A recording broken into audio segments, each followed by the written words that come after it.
नमस्कार, आपण पाहत आहात मराठवाडा लाईव्ह न्यूज. जनतेचा आता बातमी पाहूया परभणी जिल्ह्यातील.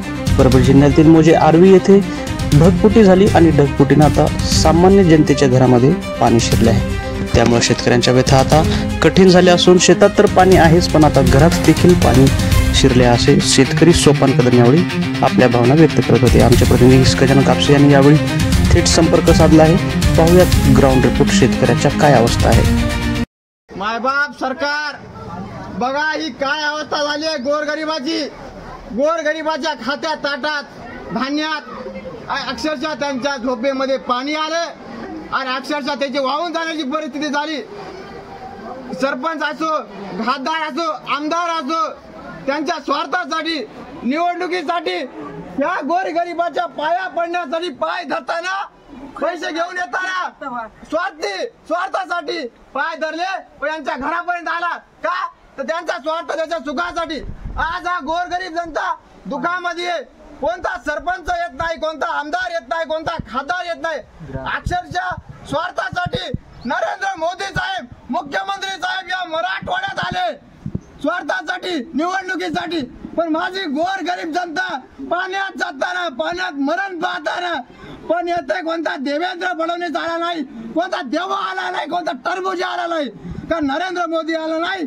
नरेंद्र मोदी स्वतःच्या स्वार्थासाठी मराठवाड्यात आला, पण माझ्या गोरगरिबासाठी कोणता तुमचा देवा भाऊ पाठवत नाही, तर आमदार खासदार येत नाही.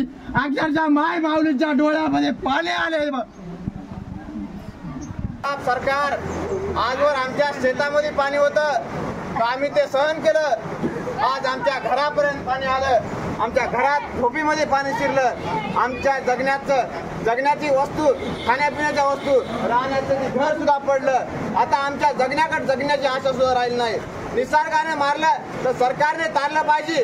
तर आता ही झालेली घराची अवस्था पहा.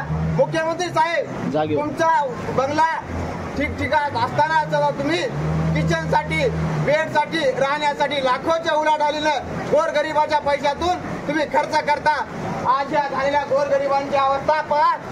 किमान बंगल्यावर पलंग जो येतो ना गादी पलंग ते नाही.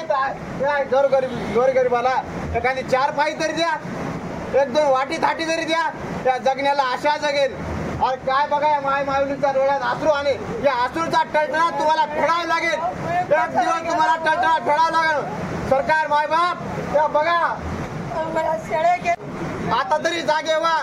व शेतकऱ्याला शेती गेलेल्या ते नुकसान भरपाई व त्यांच्या घराची नुकसान भरपाई द्या. नाही तर हा शेतकरी आक्रोशाने तुमच्याकडे हा पाण्याचा पाय, चिखलातला पाय घेऊन तुमच्याकडे यायला कधी तयार आहे. अरे पाण्यानं मरायला तयार आहे तर तुमच्याही भिडताना मरायला हा गोरगरीब जनता कधी बी आहे.